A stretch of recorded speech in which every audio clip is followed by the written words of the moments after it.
Announcement के समय हमने वादा किया था कि हम 4M की चुनौतियों से निपटेंगे और हिंसा, पुनर्मतदान, धन और सोशल मीडिया के दुरुपयोग की अनुमति नहीं देंगे।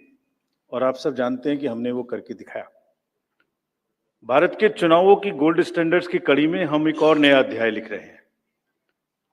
इसी को आगे बढ़ाते हुए J&K अनाउंसमेंट के समय अगर मैं आपको फिर से याद दिलाऊं कि चुनाव से पहले किस प्रकार की थ्रेट्स थी, आतंकी हमले बढ़ रहे थे। आप सब लोगों में से बहुत लोग ये भी पूछ रहे थे कि पता नहीं चुनाव आयोग J&K में चुनाव कराएगा कि नहीं कराएगा। और 16 अगस्त को जब चुनाव की घोषणा का समय था तो इसी प्लेनरी हॉल में हमने अपफ्रंट और बोल्ड वादा किया था। और मुझे याद है मैंने कहा था कि जमहूरियत के जश्न में आपकी शिरकत दुनिया देखेगी नापाक इरादों की शिकस्त की कहानी। और वो कहानी आपने सबने देखी और वो कहानी पूरे वर्ल्ड ने देखी। चुनाव को इंड्यूसमेंट फ्री बनाया गया और जहां J&K में चुनाव कराने का विषय होता था वहां सीजर्स में 130 करोड़ रुपए के सीजर्स हुए, which is 100 times more than 2014 elections। तो पहले ये बात भी नहीं होती थी कि सीजर्स भी करना है, इस पावर को रोकना भी है।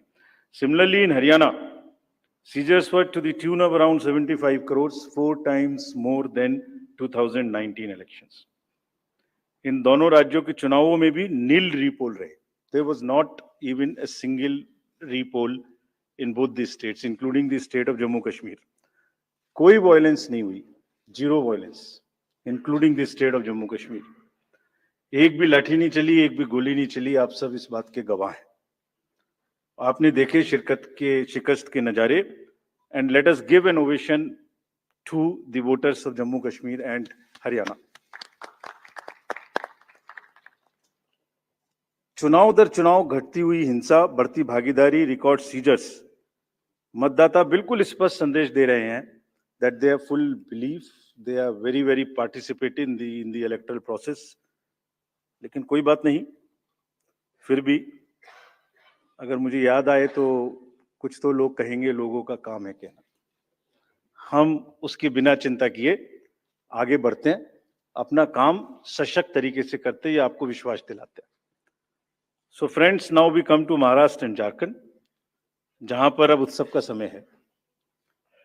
हाल ही में हमने झारखंड और महाराष्ट्र में विजिट की थी और वहां पर political parties, DOs, SPs, IGs, commissioners, enforcement agency सबके साथ बैठक की थी और पूरे व्यवस्था को समझा और उसका रिव्यू किया था।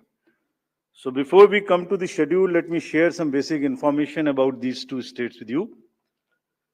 Total districts in Maharashtra 36 with 288 assembly constituencies, of which 234 are general, and scheduled tribes constituencies 25 and SC constituencies 29.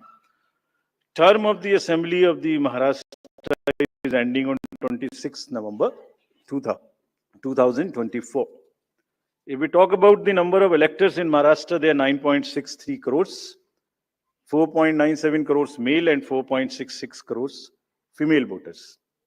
Young voters की संख्या जिसपे काफी जोर दिया गया था एसएसआर में 1.85 करोड़ और उसमें से 20.93 lakhs are first time voters of 18 to 19 age group.